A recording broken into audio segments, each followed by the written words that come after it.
into another episode of the Speak On It podcast. I am your host, Big Mike.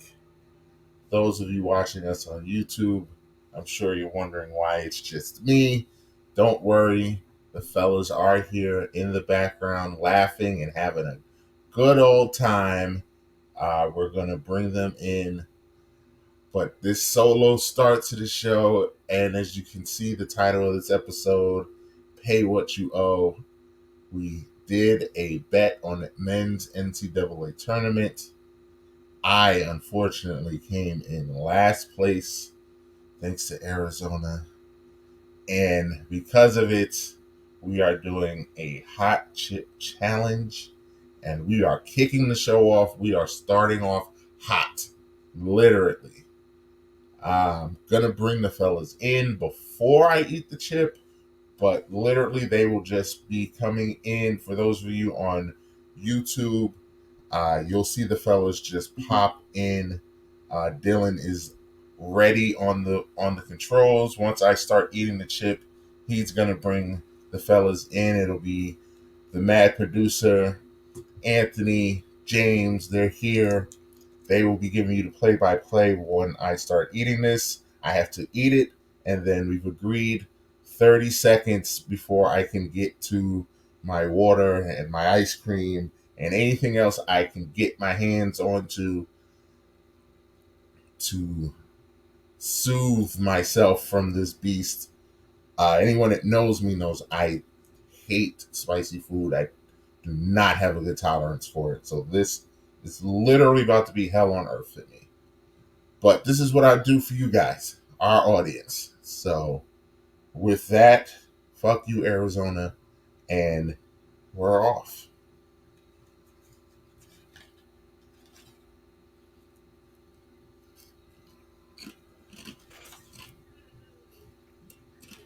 A bite, no, a bite. Oh, he's eating the whole thing. He's going full. Oh my god, no!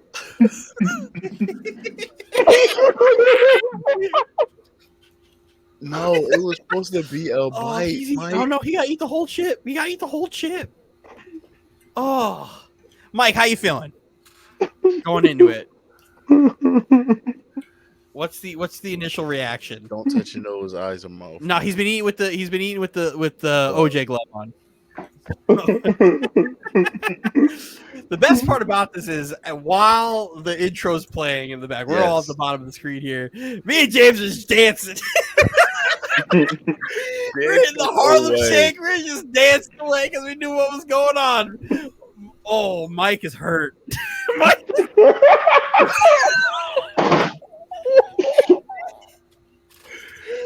No, Mike, why did you? I must say, you are you're killing it right now. You're a man's man. That's one thing I can say, because my thing I'm gonna say is, why did you eat the whole chip? 30 seconds. Okay. Bite. You're supposed to take a bite. Mike's eyes are red, guys. His eyes are red. Take the OJ Simpson glove off. The water is not gonna help. I'm gonna let you know now. Oh. My water is not going to help. He's looking for help. He's looking left and right. It's like he's in the middle of the ring looking for his tag team partner to tag him in to get him out. Oh, he's got the spoon. He's got the ice cream. Because water is not going to help. He looks like his eyes are about to jump out of his head. I feel for you, brother. By God! By God! Oh my God! Oh man, that was so bad. It is still continuing to increase. You gotta put some Jim Ross commentary over this, man. I know this is increasing. He's dead. He's dead. This is not He's funny. Broken in half. Oh my God, Mike.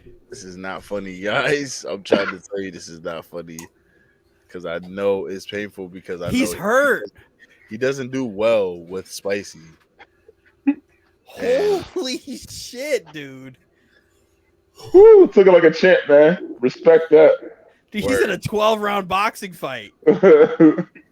Oh my god! I think Is we're it gonna at have least to. a little better now, Mike? No. Don't Oh Yeah, my don't god! ask we me can. when you talk. I'm telling you, the air from your mouth hitting your tongue makes it worse. We're gonna have to carry the pod tonight. Yeah, it's fine, man. It's fine.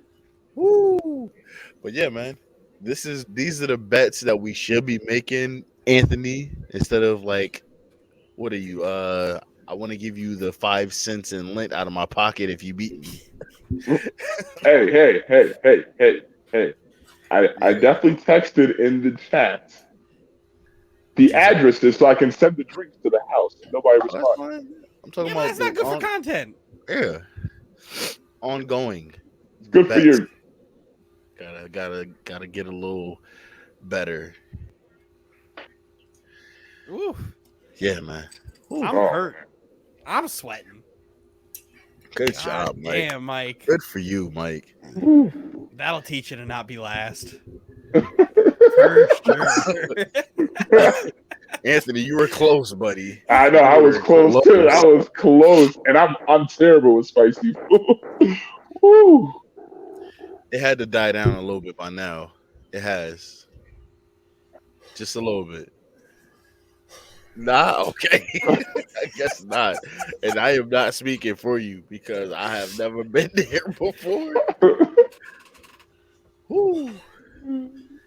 You got Napoleon. What is that? Is that Neapolitan ice cream or is that just chocolate? It's chocolate and vanilla. Oh boy. He's gone. He's guys. gone. Oh, he's He's gone. All right, let's go ahead and remove that. Yeah. All right. Hi, Dylan. Hi, Anthony. Wow. We are back. People are gonna think we're terrible. Speak on it, pod, guys. Whose idea was this to eat the chip? It was Mike's. Mike's Yes. idea, full knowing that he could be the guy who has to eat the chip. And, he had Oh. to pull the Oh. strings And there on was himself. zero. There had to have been zero doubt in his mind that he was not going to finish in last Oh place. no. Yo. Zero doubt in his mind. Both teams, right? Both teams were last. Because if the other one didn't come last, he would have been last in the other one, right? Ooh, I don't know, but I think both brackets were last. Anthony, you dodged a bullet. I know. You sure That did. would have been if I had to do that would have been rough. I'm terrible with spicy food. Next time, that's you, pal. Ah. Because I'm not losing any bets anytime soon. Which Just is the why financial ones. Which is why my name is I Am Base Guy Reincarnated. Even though Base God hasn't died, Lil B is still alive. Hey. The legend of Lil B. In a Still sense, trying to get a though. tryout of the Warriors. Oh man. Oh my Is god. he still mad at KD? He still got a No, grudge I think against he him. lifted that He- curse he- years ago. He Oh, lifted okay. the curse. Oh, he off of lifted. Wasn't it on Harden for a little bit though? He did put it on Harden. Yeah. He lifted the curse off of KD when he went to Brooklyn. Oh yeah, he did. Do you guys remember when Waka Flocka Flame had that series of mixtapes called Do Flocka Rant? And it was just his head on Durant's body on all the mixtape covers. God. They had the NBA Elite 11 in the game that never came out. That was supposed to be Kevin Durant on the cover as one of the fucking things. It was just Waka's head on KD's body with all his tattoos, and it just Do Flocka Rant. Oh man, how many years did NBA Live try to revive himself? Well, there was it came out with that trash NBA Elite 11 demo. Oh, I Right? remember that demo. That was awful, and then it went on hiatus till NBA Live 14 that had Kyrie Irving. Oh, Then yeah, that's had Damian Lillard, I think, for 15.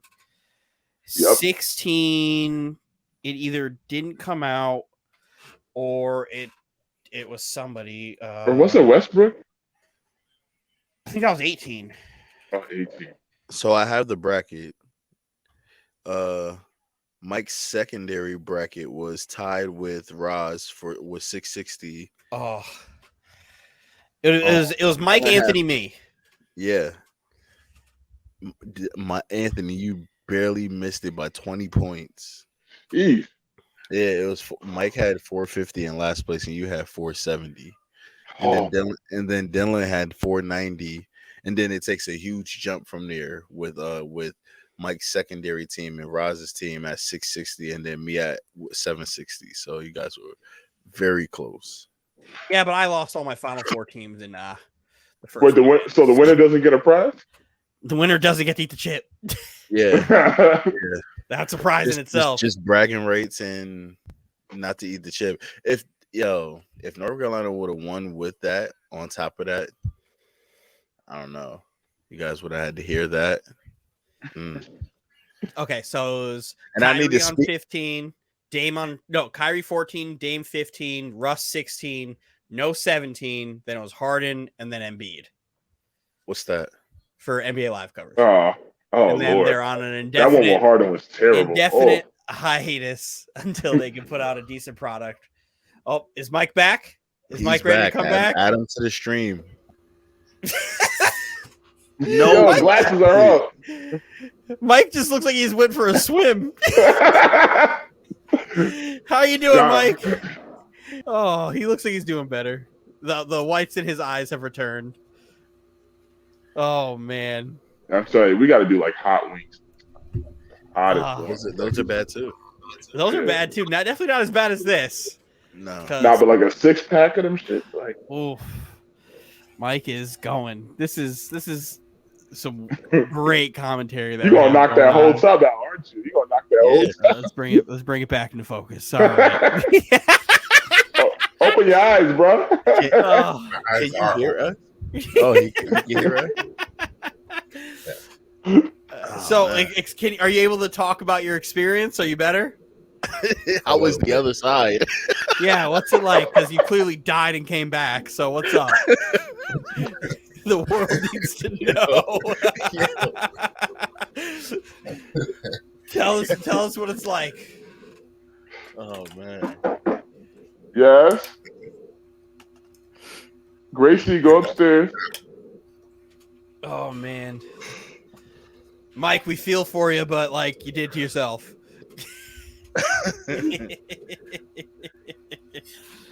Oh man.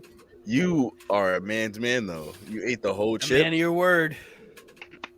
A man of your word. Was it the whole chip? He definitely ate that whole chip. No? Whole chip. He definitely ate that whole chip.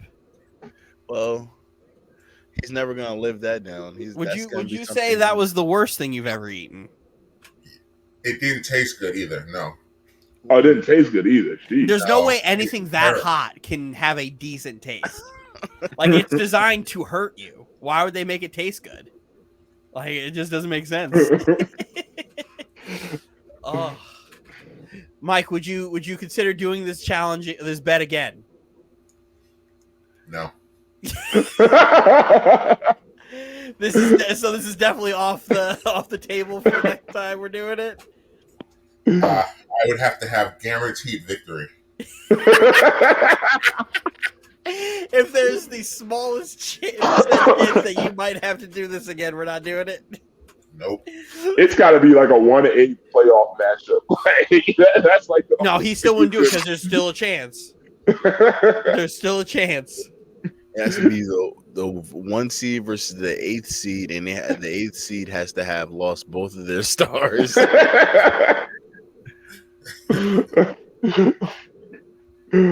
Oh my God! Well, this has been coming riveting. down, though. Okay, It has to be the Suns versus the Pelicans, and CJ McCollum just got hurt, and Brandon Ingram is out for the rest of the season. That's pretty much it. Mike looks like he just ate a sun.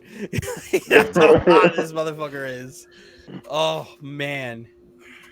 He left and came back with a towel. I told you, it was so hot he had to go jump in a pool. Well, I was sweating, and then every pore on my face opened up. Oh man! And I couldn't wipe myself because of the chip, so I had to get up to go get a towel. Yeah.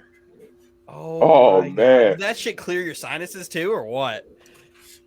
I think so. Oh man! Oh, I don't envy you, but I sure do enjoy watching this.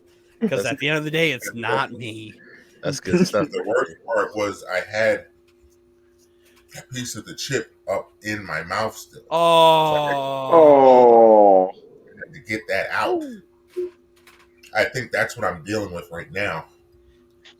Oh. Oh my God. Anthony, why couldn't this be you? Mike, you couldn't beat fucking Anthony? 20 points. I have a feeling because the funny thing is, I was like, off. That's the thing about Anthony. Anthony would have started dealing with the consequences, and he would have just turned it off. He would just he never would have returned. He would have returned. He would have dodged. He would have put on his fucking track shoes, just like he did to not play me before this pod. Remember the other day when I was like, "Hey, Anthony, it's almost a pod day. I had to play," and he said, "He's told me to mind my business." It is my business. He said, "Mind your business." Hey, guess what, guys? We still haven't played because he put his track shoes on again and he ran. I had a lot of things to take care of this week. So Forrest kept running and the rematch. The rematch will happen soon. We'll be waiting another 2 years, guys. This is where it's going. Anthony, would you do the hot chip as a bet for me? For what? Beating me? Fuck no. And why is that? Huh? Why is that? I'm good. I'm good.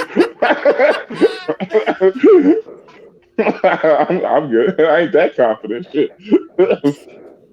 I'd put it up. I know you would. Shit.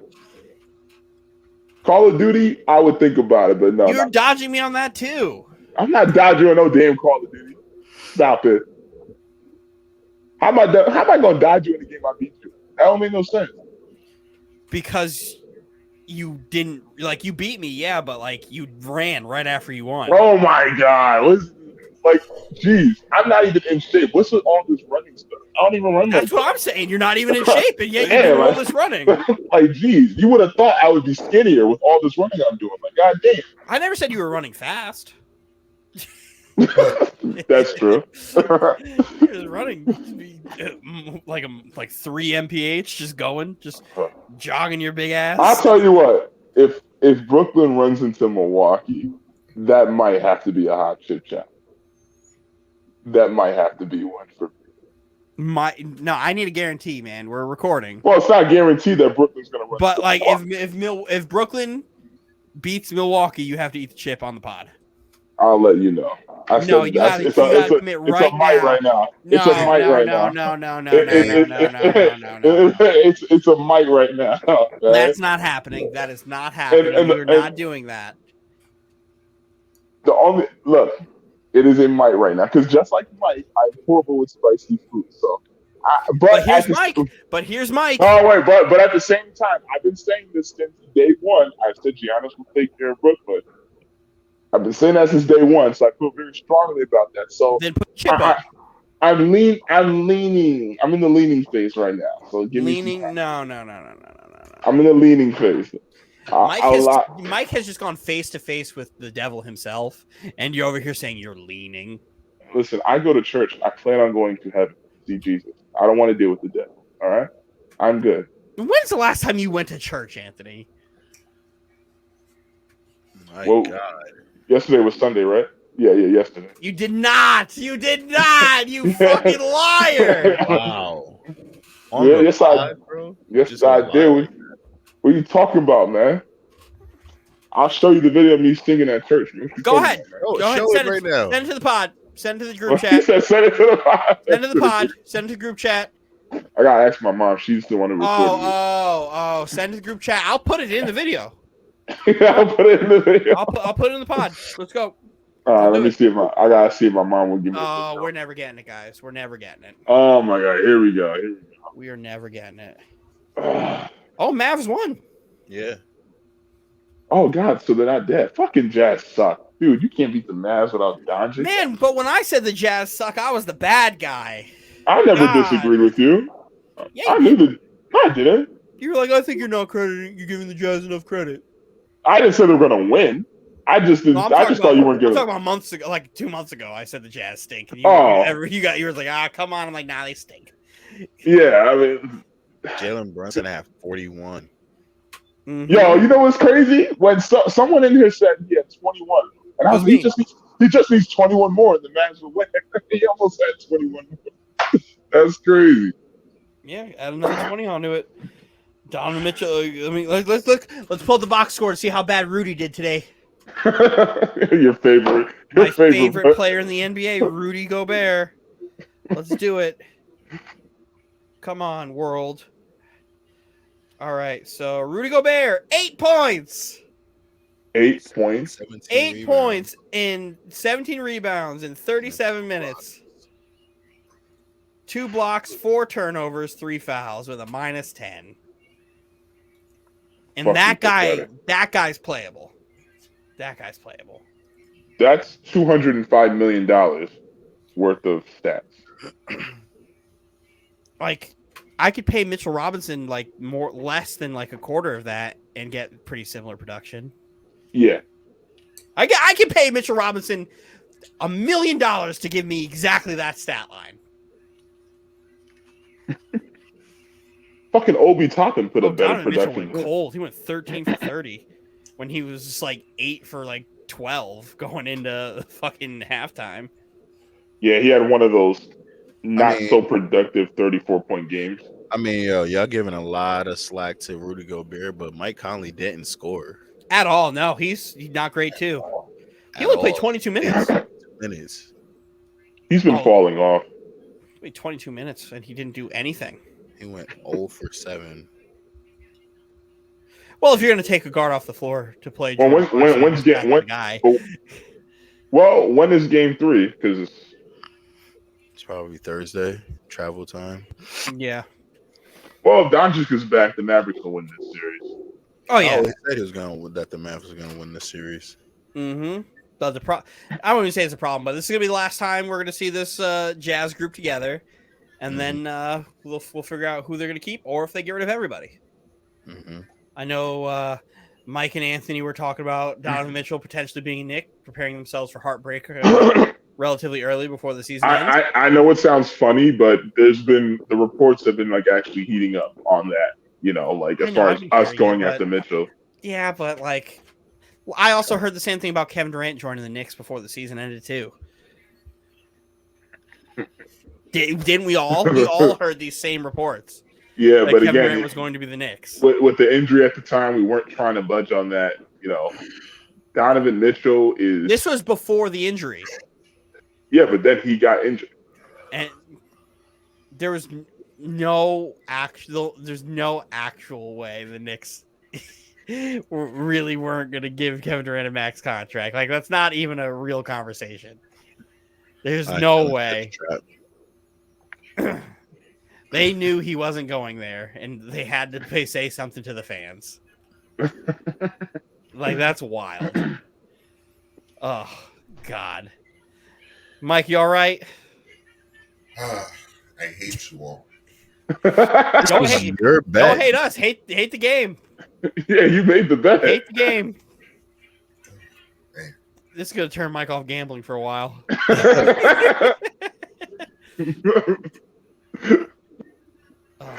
The craziest thing is this whole thing was designed for me to lose because I know nothing about this college whole basketball. thing was designed for Anthony to eat the chip.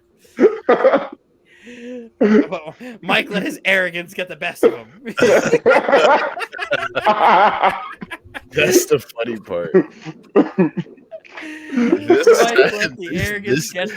That has been our life, our whole life. That's been between me and Mike growing up. That has been our entire life.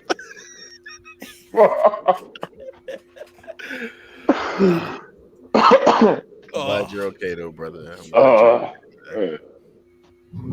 Death in the eye. Lived. Let your girl know that you might want to hold off on the kisses for a little bit because you can't do anything.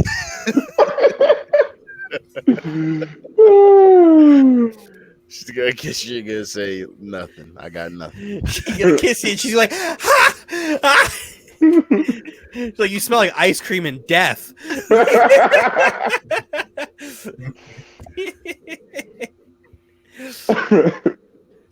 They're gonna go and be like, "Where's all the ice cream?" Mike ate all of it. Oh, Oh my God, Mike! Well, I definitely killed that. Ice cream was about halfway full. It's gone now. You are a Oh trooper. wow. mm. You, sir, are a better man than Anthony. Because Anthony would be on the treadmill running from us. He would magically have to work every week. Like, I lost the chip, guys. I lost it. Can't find it. Oh, that's gotta hurt. Ooh. Oh, Good job, Mike. Good job, Mike. Yeah, round of applause for Mike. Good job, Mike. Oh, oh man, a man of his word, a man's man. Everything's open right now. Just everything. So much clarity. You have any clarity on who's going to win the NBA Finals? It was there. Yeah, he lived it. He lived through it all. And the only thing he kept seeing was a sun. The Phoenix sun. It's so warm and hot. Oh. Did you happen to see if anybody's about to go on a hot shooting streak during that whole thing as well? I know Steph Curry's on one right now. Oh, finally? It's not the Jordan Poole game? Denver's trying to give this game away. I don't think they're trying. They're in trouble. They need halftime like right now. You know who was hot unexpectedly that I didn't expect to get hot yesterday? Fucking Duncan Robinson. Yeah, 30, right? Duncan Robinson had himself a game. He was 8 for 9, right? Yeah, he was cooking. Like, Yes, where was Dylan, that you Duncan were talking Robinson? all that game? shit about Duncan Robinson too. I was talking hella shit because he had a terrible year. So yeah, all right. Let's start. Yeah, in case you guys are wondering on YouTube, this will be a no glasses episode for me. Them shits would fog up real quick. Let's start with the 1 seed in the East. Mike absolutely demolished Atlanta. I'm gonna give Atlanta. Oh, Steph Curry. I'm gonna give Atlanta a slight pass because they did have to play that play-in game Friday night just to get on a plane and go to Miami and then get bulldozed by Miami in the early game on Sunday. So, I mean, the NBA did them a little dirty, but still, they shouldn't have got ran off the floor like that. They got ran off. Trae Young played awful.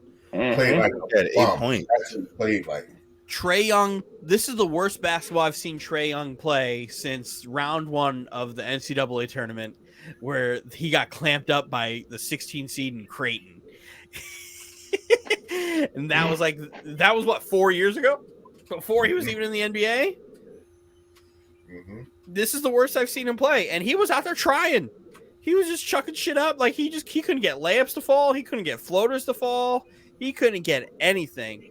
John Collins played, but man, he was a non-factor. Mm-hmm. He's playing like a guy who's trying to play into shape.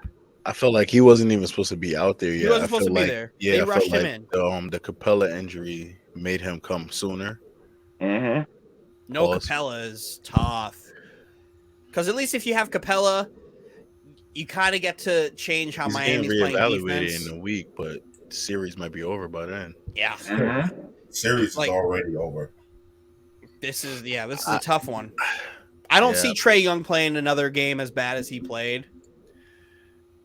But if I did the bracket, I probably would have lost with that. I mean, I would be down right now with that pick because I did pick the Atlanta to win that series. You know, you did, but even though you tried to say you didn't.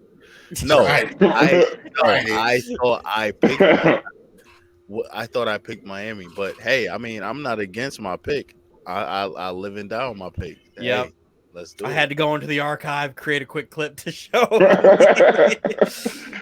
I'm sitting there cooking yesterday for Easter, and I'm sitting there, and James like, "Oh, I'm picking Miami." I'm like, "No, you picked the Hawks." Miami. He's like, "I did." picked Miami. I'm like, "No, here you go." Yes, I did.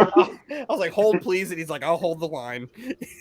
I was like, "Let me re-download the G drive on my phone so I can go ahead and make this clip real quick." But no, I think I wouldn't say Atlanta's dead. I wouldn't say Atlanta's dead yet. If they get the fucking brakes beat off of them again tomorrow, though, it's going to be a tough call to say that they're not. It would just be Miami upholding home court advantage to me. I think there's a lot of basketball playing to go. Still a lot to go, but if they beat them handedly again, that's different. It's one thing if they win. It's another thing if they whoop that ass again. It's the playoffs, man. Sometimes yeah, but the thing is, even though I've seen that before, we've seen that a couple of times where a team would just get mopped the first 2 games on the road, then they go back home and they're a new team.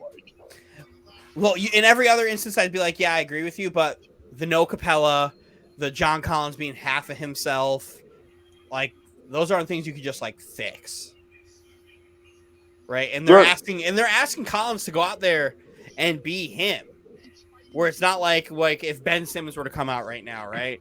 They would ask him to just play defense and rebound. They're not asking him to do anything else, and he probably played for 15 minutes and let it be go. Where Collins is, they're asking Collins to be John Collins and Clint Capella. Well, Onyeka Okongwu was trying his hardest, but he can't be Clint Capella. Yeah, but Trae Young's not going to score 8 points again. That's just not going to happen. Yeah, but like even if he goes out there and he gives you a crazy game, right? If Miami's having Duncan Robinson score 30, like what are you going to do? Yeah, but they're going to get on. He's not going to go 8 for 9 again. Like he's not going to do that. But they're going to be asking him to do a lot of work, and they're going to keep throwing a lot of bodies at him. And it's really one guy and hoping other guys, because he's the only guy on that team who can actively like create his shot really, really well. Like Bogdanovich does a good job, like doing it, but not at the level that Trae can do it. And you need guys who can do it at Trae's level in the playoffs to create their own shot. Everybody else is literally a spot up, pretty much, or a roller. Porter was doing pretty good. Herter's doing well, but like he's still not a guy who's like great at getting his own shot. Yeah, he's a number 4 option now. Yeah. He's a guy where it's like if he gives you 15 plus, like that's great. That's like awesome. Fantastic. Thank you, Kevin. But like he can't be your number 2 option. He can't be flamethrower. Trae Young is going to play like that. Bogey's got to play way better. Mm-hmm. He's got to play way better. And Gallo played solid too, but like he played okay. He played like a 3. He played like a 3. But you need everybody. The problem was their one didn't show up. Yeah, that was the problem. Their one didn't show up. So, like, and 2, 3, and 4 didn't pick up enough of the slack. But you can't. You nobody could game plan for Trae Young scoring 8 points. I despise Trae Young, so I'm having fun with the series is over talk. I don't expect them to get swept. I don't expect Trae Young to play that bad again. But you want them to. But Lord knows I enjoyed every second of game 1. I enjoyed every second of him getting clamped up by the mayor. You know who didn't enjoy it? The Hawk fan in the group. Who's the Hawk fan? You. This guy.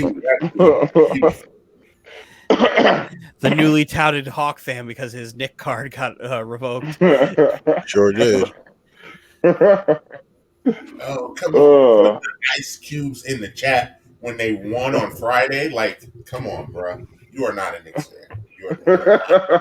You're not. Ice Trade gang, man. Ice Trade, man. You're the only Knicks fan who's like talking like this. Actually, I know another Knicks fan who likes Trade. Yeah, he's a loser too. You know another Hawks fan. That's what you're saying. Yeah. Like this is literally the equivalent of you cheering for Reggie Miller after he scored the 8 points in like 7 seconds against the Knicks. Then you going, I like that guy. I'm gonna root for him. Like, no, how? It makes no sense. Some things in life are just better left unexplained, Yeah, you are that thing in life. You are that anomaly, Anthony. I will never understand it, and I hope to never understand it. Actually, no, I want to understand it very badly because I want to know where you come from. But you're all fucked up. Hey man, what happiness am I getting in sports right now? My team's not in the playoffs. My baseball team is literally the worst team in the Yeah, you've fucking been league real right quiet now. about the Reds. Yeah, Yeah, for a good reason too. Ever since the fucking opening We're day, you've been real no, we're we're quiet. getting we're getting blasted in Atlanta. We're getting blasted in LA. We're getting blasted in San Diego. We're getting blasted anywhere. We can't fucking hit a ball to save life. Oh my lord. but y'all going to the playoffs though, right? Like I said, we just need some easy teams to play right You now. could join the Yankee talk because we're all talking shit too. We're all over Well, the place. well, It's y'all all doing better. Y'all doing better than us. Oh shit. you wouldn't even know that we all cheered for the same team the way we talk in this chat. Me and Roz were on suicide watch yesterday. Just No, because unreal. you and Mike, you and Roz were going at it like. Because he did this last year, and we got into an No, argument about game this one of this last year. series, Roz and I were on literal suicide watch. Where it's like, oh, here comes Chapman to fucking give up a grand slam on his first pitch. That bases loaded walk pissed me off too. I didn't like it. I like you did. I don't understand why you would call for the breaking ball.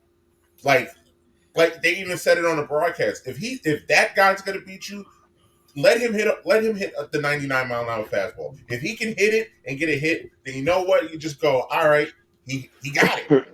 You hit a 100-mile-an-hour fastball, you win. Good day. Because I remember, I'm working and I'm just seeing you and Raz going at it about like the Orioles series that y'all just had. Like Raz is like, man, we can't do it. So here's the backstory with that. Last year, the Yankees, I think, at some point in September, lost 2 out of 3 to Baltimore, and Roz declared that they weren't going to make the playoffs. He just said, "That's it. This team sucks. They're not making the playoffs." And we got into this big fight because I was like, "What kind of fan are you to say that you're giving up in the middle of a playoff race? Oh, we lost to the Orioles. We're just not going to make it." And I'm like, "Well, I'm going to ride with my team until the wheels fall off. Every game, don't care. I'm here every night." And I'm like then that too, but I like to be miserable while I do it. that's I realized in this argument that this was the Jet fan in him coming. That's what yeah. this is the Jet fan and Rod's coming out, where every single game is life and death. And like I don't understand. Like baseball is different. It's 162 62 games. Like the one loss to the Orioles last year did not cost the Yankees the home playoff game. Yeah, it hurt, but like I put in the chat, like the Yankees lost to other teams too. Any one of those games, and the Yankees are hosting the game. So to focus on the Baltimore, it just doesn't resonate with me. And then this past weekend Y'all really lost the series because it's fucking April. Like it's fucking April. Like relax. Like all right. I'm already on the deathbed. Baltimore's probably the I'm worst already on the team in the deathbed. league. I understand Baltimore might be the worst team in the league, but like it's April. Like it's okay. It's all right. Let's not jump off the bridge. It's okay. It hasn't even gotten hot yet.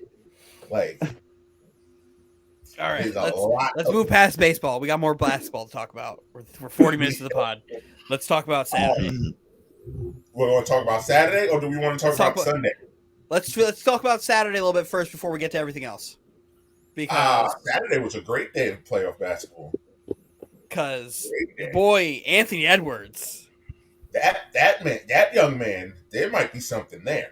Do you guys remember when we were talking about R.J. Barrett and Anthony Edwards? And I was sitting there, I was like, yo, if Anthony Edwards can get to his spot, and if he can start hitting those shots. I never said R.J. was better than Anthony Edwards, though. I didn't make that mistake. because I can see it with this. That kid's got something. All he had And to like you do, said, if he can get that jump shot going, whew, because he has no look problem out. getting his spots. It's just a matter of if he can knock that shot down. Look out. And he displayed an elite level like shot making and shot taking ability in that first game. That's just like, yo, they got a guy. They got one of those guys who's going to be one of those generational talents, who could just go and get you a bucket at any point of the game, no matter where. And it didn't matter who was in front of him. He was getting every bucket. The problem is Memphis doesn't have that guy. I love Ja. But Ja can't get himself a bucket the way Anthony Edwards is getting himself a bucket. Ja's sheer athleticism and attacking the rim, and then if you leave him open, he'll pull up a three. But he's not going to be sitting there. I think the difference is Ja can't shoot like that. So Ja doesn't even try to shoot like that. But I think if he could shoot, I think he could get any basket he wanted if he wanted it. But but he doesn't have that ability. That jump shot ain't there yet. So where Edwards is showing the mid-range game that a guy like DeRozan in the regular season has, where he was just like, yo, I'm getting my spot, I'm pulling up, that's mine. Like, that's so important in the playoffs where they're locking down the drive-in and they're closing out on three. You need that pull-up midi. And he's got that. He played great, and Cat played unbelievable. Cat was unbelievable. I knew he would. Cat was unbelievable. I said last week, I was like, I don't know how Minnesota's going to do because I don't know where Cat's going to be, but if Cat's in that space mentally, I think they can win.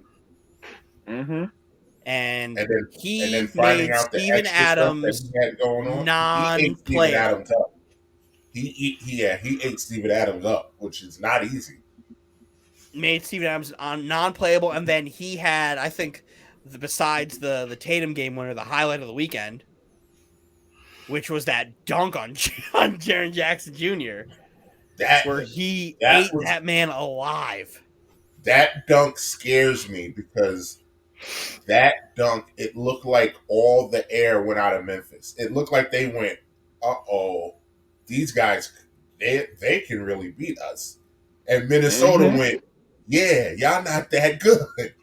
I'm so invested in game 2 for that series because I think that's going to tell us a lot. The 2-7 matchups in the East and the West, I think, are the two best series are the two in the first round. I mean, this Golden State Denver series was supposed to be the one in the West, and Golden State is making us realize very quickly that there are levels to this. And yeah, Denver just doesn't have their guys. That's literally it. They just don't have help. Yeah, which really sucks. Doesn't have enough help. You have to wait till next year for them boys.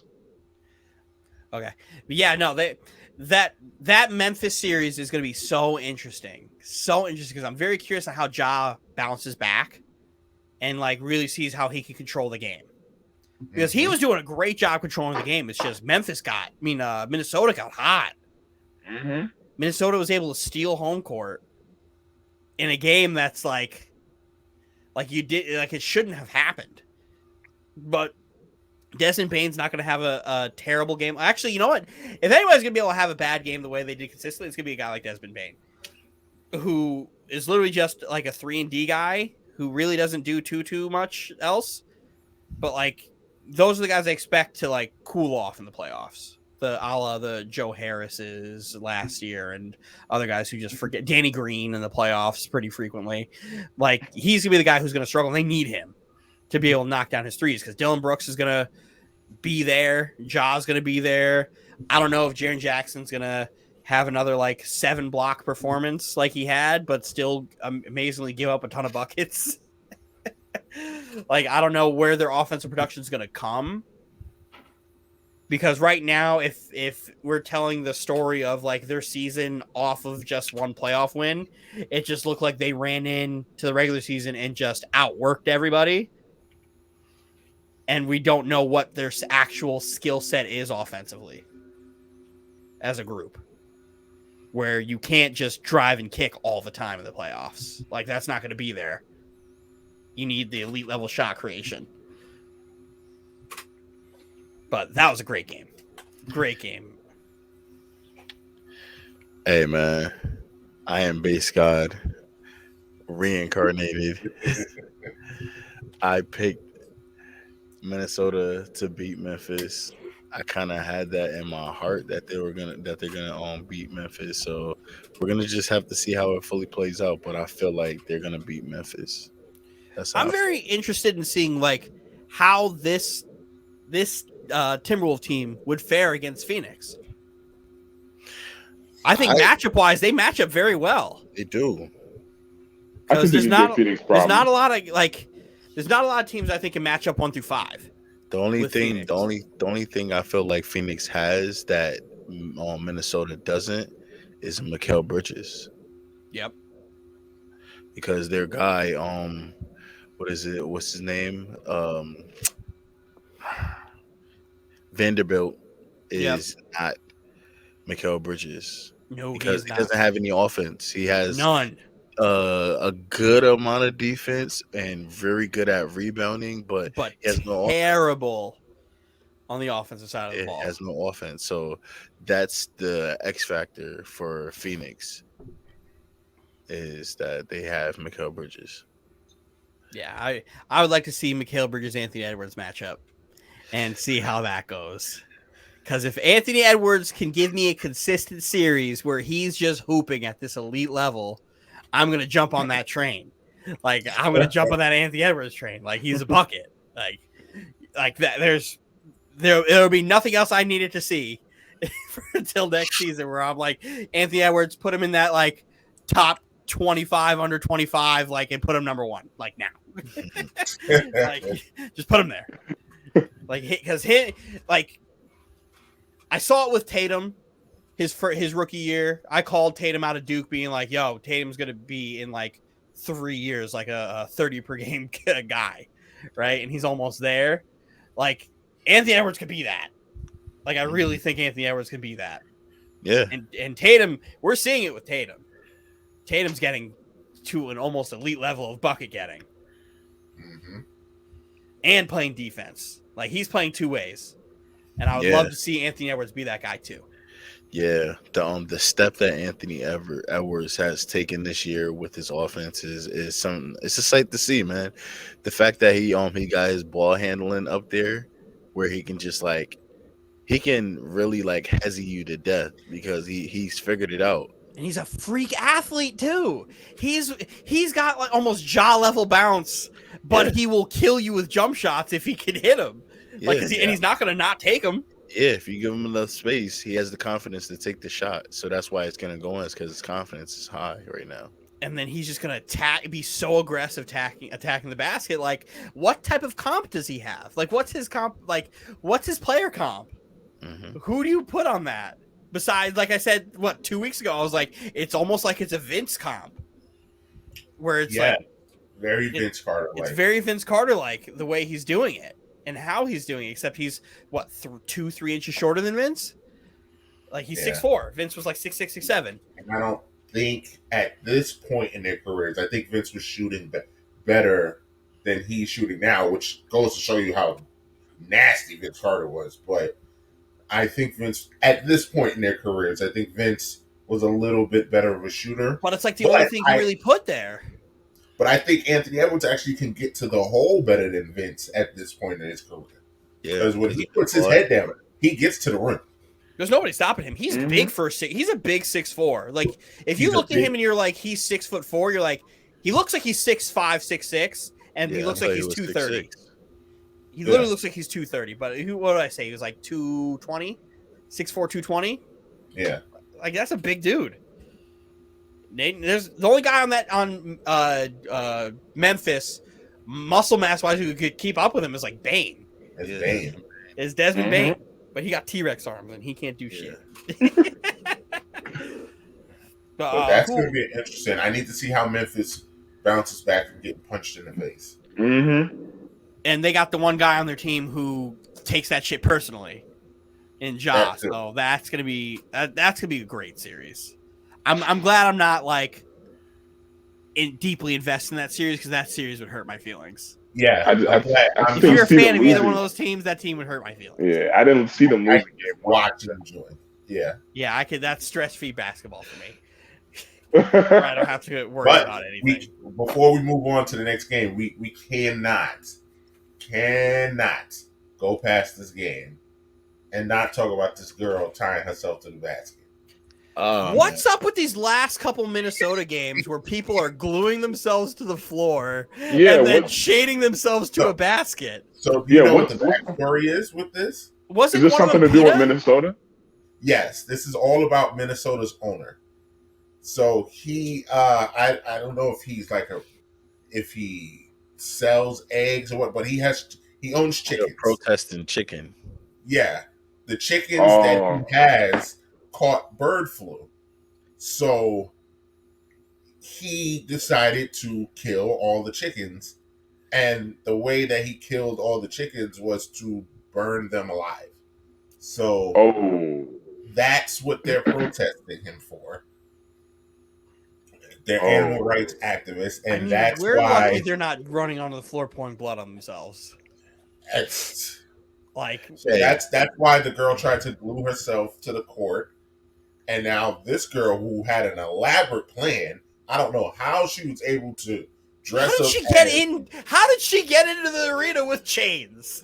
Yeah, that's what I'm saying. She was dressed up as Memphis security. Staff member. Yeah. Yeah, she was dressed up as a Memphis personnel. Yeah, got onto the court. She got on the court, took off the staff security jacket, like, ha, gotcha, bitch. Yeah, and she was down there chaining herself, but nobody even realized until after she was already chained.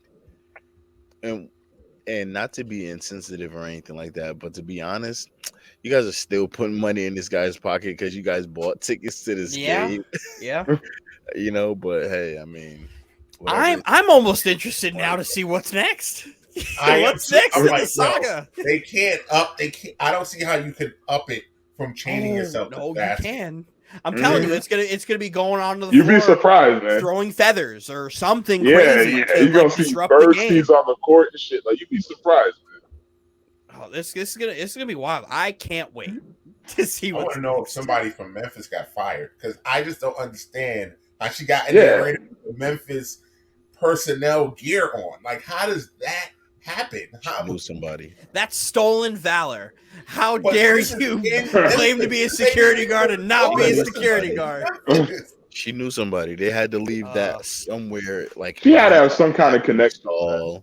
And she went and picked that up, and she probably had the chain tucked in the jacket the whole time. A-Rod would never do such a thing. A-Rod would never do such a thing. My guy Alex. How dare the Memphis owner do that? A-Rod would never do a thing like that. He's too busy getting broken up with by J-Lo. Oh, Lord. And attending games. He's going to move Minnesota out of Minnesota anyway. You don't have to worry about it. The rumor is this Philadelphia-Toronto series seems like it's all but over. It's over. It's over.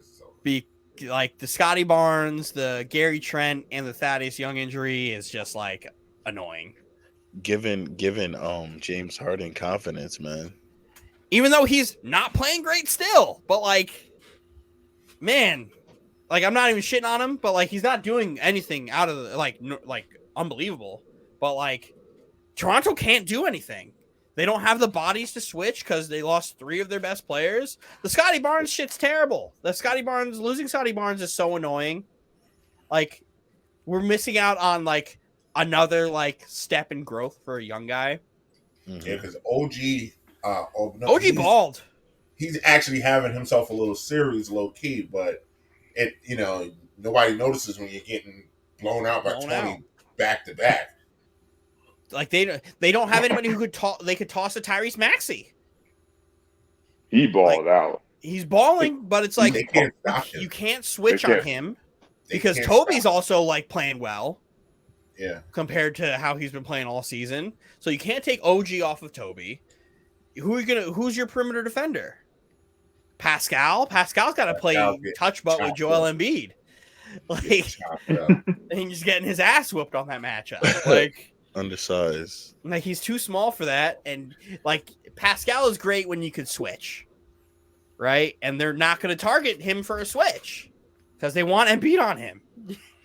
Mm-hmm. Like I just don't understand it. But like, at least if Scotty Barnes is there, you could attempt to try to take Maxey out because you couldn't do it game one because he was already too far gone at that point. And when you're hot, you're hot. Like, can't do shit about it. And he was hot. He was hot. So and the thing is, I think they're purposely not even really playing Tybal, just so they don't get the idea where he can like get good and then have to go to Toronto. Get used to him not being into the lineup. Well, they so said it's not a drastic change. Yeah, they said on the broadcast that the reason Danny Green started tonight was that exact reason, so he can get used to basically ramping him up because Danny Green's gonna have to play. That's me not even watching a minute of the game, folks. That's just me putting two and two together. That is, James, that's coaching. That's why Doc is a great coach. Doc is also riding the success off of a 2008 championship run that led him to failure literally everywhere he's been. Are we going to act like Doc was a good coach before he got KG Ray Allen? No, he wasn't. You need talent, though, man. But then he's had talent everywhere he's been. Are you going to say he had talent in Orlando? Because he did not. Didn't he have McGrady? And Grant? He had talent in L.A. They just weren't hurt. They just weren't available. Grant was hurt. But no, he had talent. In Boston, he got a great group of talent. And then left Boston so he didn't have to go through a rebuild, went to the Clippers where he had a ridiculous amount of talent. And at that time, arguably the best talent you could have on your basketball team in Blake Griffin. And with Chris Paul and JJ Redick and DeAndre Jordan and Matt Barnes and Danny Granger and Darren Collison. I mean, but in his defense, the West was brutal at that time. It was very competitive. They kept just random shit kept happening. But Doc Rivers also is responsible for blowing 2-3-1 leads as the head coach of the Clippers. I actually think it was more than that. Well, you're talking about just with the Clippers. Just with the Clippers. Yeah, just with that I can't defend him. 2-3-1 leads. And he's their coach for over a decade, or almost a decade. And he kept that job just because he won that title in Boston. And then he gets fired for making terrible adjustments and blowing a 3-1 lead against Denver. And then he goes to Philly, where guess what? When Philly loses, he's getting fired again. Really got it out for him. No, I don't have an out for him. I think it's annoying that a guy. I just think it's annoying that a guy who won a title, how long ago now? 2008? 14 years ago? 14 years ago, who has had zero success after that, is still, highly touted. I just don't get it. And this team, when he gets fired, it's not going to be his fault this time.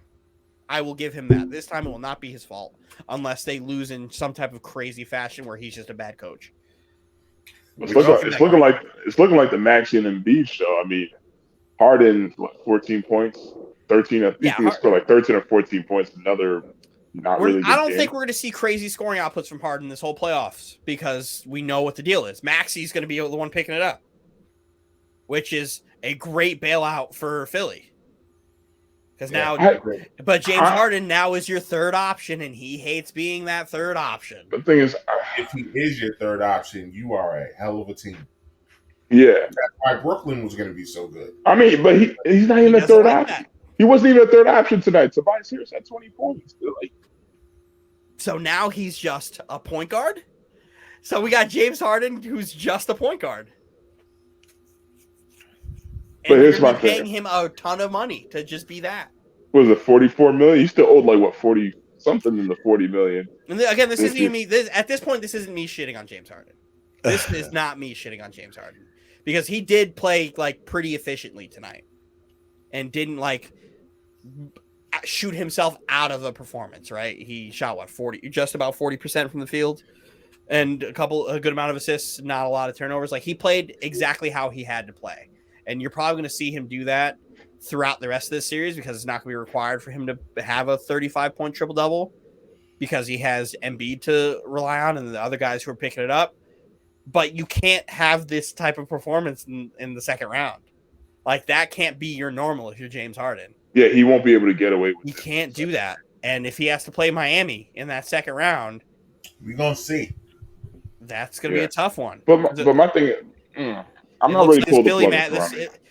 I'm ready to pull the plug because if they can't have a healthy group, they don't have a chance. And even if those three guys play, they're not healthy. They're playing to try to play. They won't be 100%. Well, they're gonna have to lean on Freddie and Pascal. I mean, at this point, Pascal's really like not good. James, man, the Raptors are cooked. They're cooked. Like it's done. They're cooked. It's done. That was supposed to be to me. That was the most interesting series matchup wise. But everybody's hurt. They have no chance. None. The Raptors. They're done. I just want to see how they respond in Game 3 with that crowd, that atmosphere, the Drake effect. They have less than zero, like answer for Embiid. So how much do you think Drake will impact Game 3? What's less? Is there a number less than zero? He'll impact it for a quarter. He'll get on. The series is over, man. For a quarter. The series is over. They're gonna wrap it up in Jurassic Park. Main reason why is because, listen, I mean, they got injuries and stuff like that, but they have no one to stop Embiid. They have no one. Zero. They can't even throw. But who's been stopping Embiid this whole year? The thing is, like, you can make things hard for Embiid. Like, Embiid is not going to be stopped, but you have to be able to make his life difficult. You have to make him work. And they're not. They're giving him whatever he wants. They don't have it. Who's going to stop him? Boucher? He's like 130 pounds. Yeah, it's like there's no way. They don't have any centers on that team. Like any real bodies. At least like if Philly plays Brooklyn, Andre Drummond can try to body. Like if they play Milwaukee. That would be a good series though. You have Bobby and you have Brooke and you have Giannis who will try to throw bodies. Exactly. Miami will throw body. And what's his face? Deadman will try to throw a body. Yeah. Mm-hmm. Like literally every other team. Boston, Horford, who's arguably the best at defending Embiid in the last like 5 years. Yeah. Mm-hmm. Still doing that at his age too. Horford has Embiid's number. So much so that Philly went and got him so that they wouldn't have to deal with him. Yeah. When it didn't fit at all. None. Like Horford's the guy you want in that series against Philly. Because he just knows how he doesn't let Embiid get into his head. He doesn't take the shit talk. He just goes out there and just is a vet. And he just knows he's played against everything. He's been in the league for such a long time. He has. Played against how old everything. Is he was on that 2004 Florida championship team? No, 2006. No, Horford ain't been in the league that long. I don't think. What year did Florida win that national championship? 35. I thought that was like 07. 06, 07. Al Horford. Let's see. Okay, yeah, it was 06, 07 because he was drafted in 07, 08. Damn, I'm good. Yeah. Sometimes I get a little too far off. But yeah, he's been in the league a long time. He's been in the league a long time. He's 35. Mm-hmm. República Dominicana. 6'9", 250. I mean, I thought he was like 6'10", 6'11". 6'9". Yeah, that's wrong. That ain't right. They definitely measured him when he came out and didn't measure him again. Because that's a big fella. He's a big boy. Because he's definitely the same height as Durant. that ain't right. Durant is 6'9". Oh, stop it. That's the tallest 6'9" tall. I've ever seen. He's listed at 6'9". When he's standing height to height with guys like KG or 6'11". Yeah. Next thing you're going to tell me KG is 7 foot. Then that means Durant's 7 feet tall. Yeah, the stretch and deplete of heights in the NBA is so funny. It's like when you hear broadcasters talk about LeBron and when they stretch his height, when they go, yeah, LeBron is 6'9". I go, how come? I mean, LeBron has been 6'8" for how long now, guys? Why are we stretching? I used to love when everybody would just randomly Durant was 7 feet tall out of nowhere because Durant was 6'9" when he got in, and then all of a sudden he's 7 feet and has never been anything but 7 feet. What's funny is you see it more. I remember when 2K had Paul George listed as 6'10" before. Do you remember when Paul George was drafted? He was like 6'6". Mm-hmm. Yeah, and it's like 4 inches out of nowhere. Yeah, they had him listed as 6'10" when he was on the Pacers. Mm-hmm. Their run in the playoffs against Miami, and then it went from 6'10" shooting guard to 6'8" small forward. Mm-hmm. Do better, 2K. Do better. What we got? Milwaukee, Chicago. Oh my God, that game. Milwaukee tried hard to give that game up. Tried everything to give that game but up. Then me and Mike were talking before the pod. We're like, hey, we forgot that DeRozan in the playoffs sucks. That game was so infuriating because Chicago, it was like a 3-minute stretch where Chicago was down by 1. And they were just missing everything on planet Earth. This dude DeRozan, brick. They throw it in the paint, Vucic, brick. It's like, oh my God, it was infuriating. They literally could have won that game. They just went ice effing cold. I hate to say it, but they were missing Lonzo Ball. They were. Well, if they had Lonzo, this would be very interesting because if we remember the beginning of the year, Chicago was the best team in the East when they was fully healthy. And Lonzo was hitting good threes. Shots. Big shot. Yeah. So without him, I mean, listen, it's a bad beat, but what was his injury? Like was saying, like it was his knee. It was his knee. Yeah, they're missing that. A lineup where it could be Lonzo, Caruso, DeRozan, Levine, and Vooch. That's a good lineup. That's a mean lineup. Like, I'm not gonna lie, I take that 5 up against almost anybody.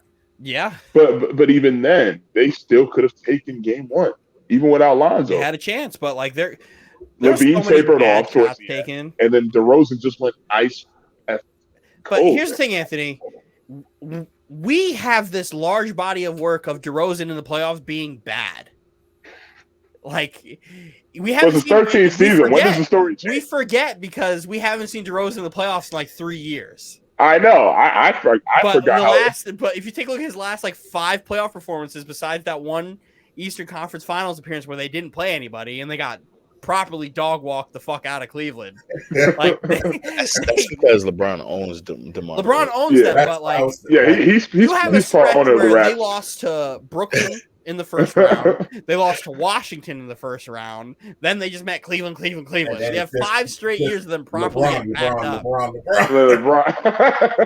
Because LeBron is the perfect matchup defensive wise for DeRozan, because at that point in time DeRozan couldn't shoot a 3 and LeBron would just back off, and if DeRozan ever wanted to drive, LeBron was just bigger and stronger and fast enough to be there. So that's the situation with that. But I think the reason why they were so sluggish in the beginning is first time playoff jitters for Zach LaVine. Yeah. First time playoff jitters, and they haven't played in a while either. Mm-hmm. But I just think that it was really both of those guys playoff jitters for Zach LaVine. He had never been this far. This is his first time being in the playoffs, so he was like non-existent in the first half of the game. Like he wouldn't even take shots. Then he tried to play hero ball in the fourth quarter, and But I think they found something. No, I think they found something defensively. No, but the Chicago they fucked themselves because realistically, Milwaukee is known to do bad in game 1s. They're known to be very rusty in game 1s. And then you have Chris Middleton, who's like the streakiest player ever. 1 minute he's garbage, then the next minute he's playing like a top 3 NBA player. You had the other extreme in game 1. So this was the perfect opportunity to steal a game in Milwaukee. Oh, absolutely. And steal home court. It would have been a good win for them, but like I think defensively they're going to be trying different things. Defense, they were great. They were doing really good. They have to hope that Levine can be a little bit more efficient. And Vucevic isn't going to be missing those layups every game. Oh my God, he was. That can't happen. But like I feel like that's going to be a tougher series than Milwaukee bargained for. Mm-hmm. Because even Giannis had 27, right? But like that was a hard 27. He had to work for those points. He had to work. That was a hard 27. That was a lot harder than they expected that being for him. But like Brook Lopez played great from what I saw. Yeah, Brook Lopez played really good. Yeah, he was using his size really, really well. But something's got to happen. I think Chicago can figure it out. Like I don't know what DeRozan's going to be the rest of the series. All I know is DeRozan in the playoffs usually isn't good, but I would like to see him change that narrative. He's not going to stop jacking up shots. He just needs to. He's just got to.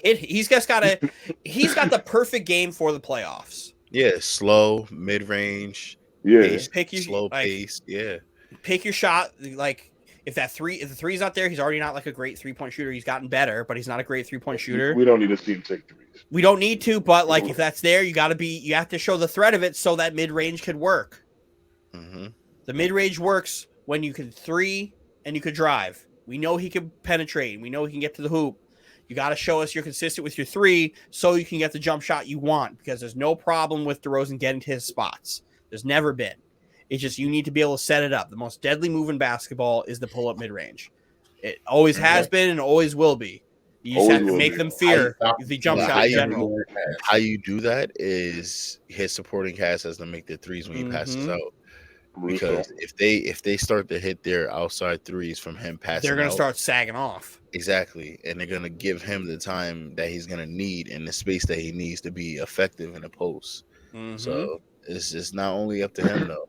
His supporting cast is going to have to make those shots. Because Chicago is setting up. It may not be only up to him, but at the end of the day, he's like the guy on this team.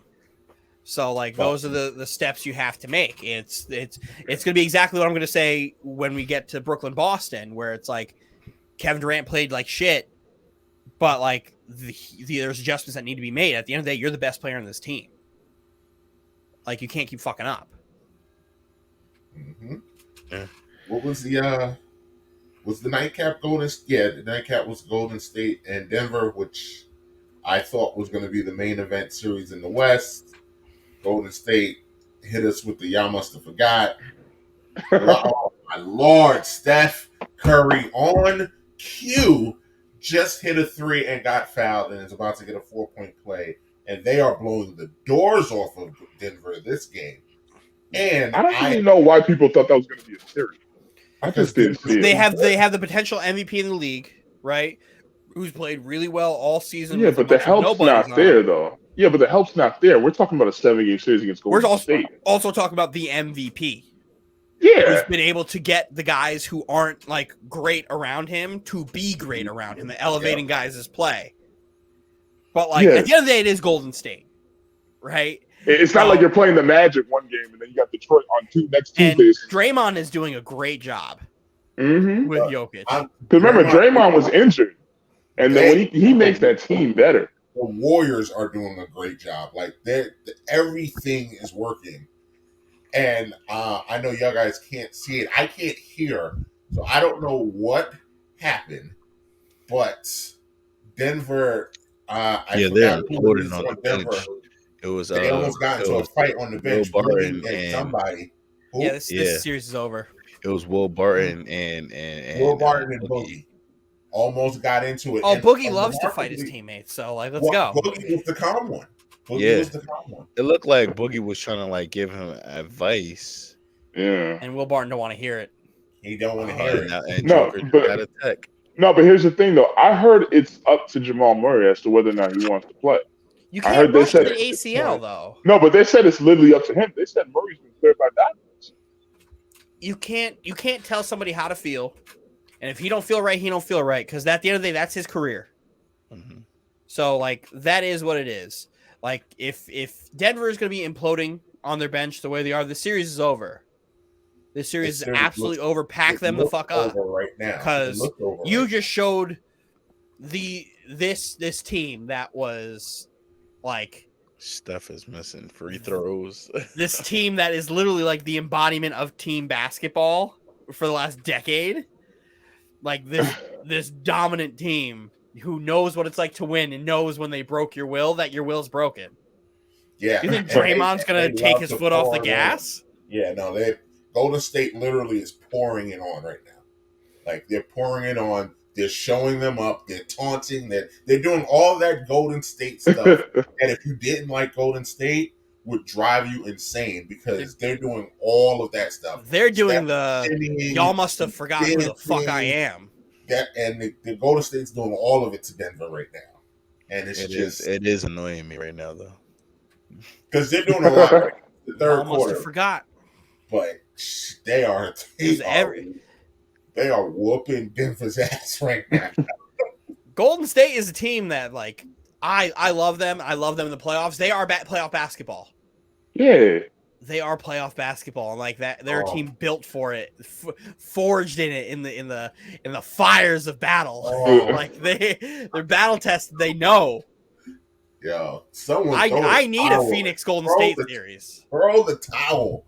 I need a Phoenix Golden State series. Yeah, Phoenix Golden State. That's gonna be magic. Because Phoenix, that's not a series. Get New Orleans out of here.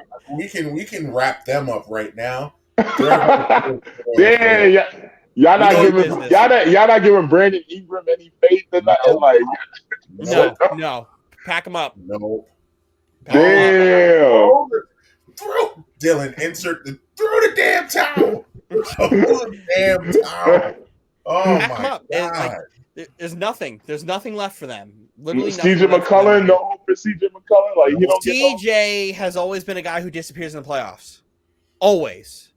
He'll have a game where he puts up 45. He showed up. He showed up in the playing game. He's good for like 3 games in a playoff run, where there'll be one game where he'll put up 45 or something crazy, and then he'll have like 9 points on like 30%, and then have like 6 turnovers. That's the story. Do you remember the Western Conference Finals run? Yeah. That they made a couple years ago, where he had like 50, that seemed like ages got ago. It out the mud, and then ran into Golden State and forgot how to play. And then Seth Curry was the team's second best player, besides Dame. Like, that's what happened. CJ properly got himself the fuck out of there. I will give New Orleans credit, though. It did me great delight to see them get the Clippers the fuck up out of here.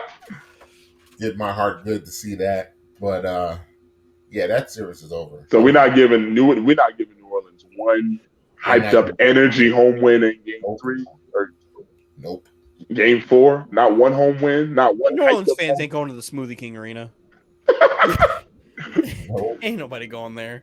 Ain't nobody going there. Ain't nobody going there. Shout out to Herb and shout out to Alvarado. 2 great stories.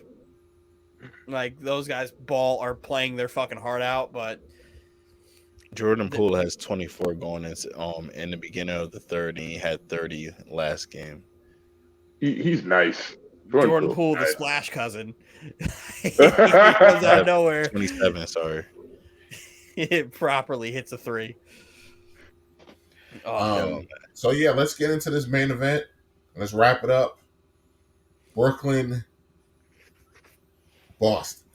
This is a series that I hate that I have to root for a team, because this is one of those series that's like, this is gonna go down. Like, I don't hate this because I love this.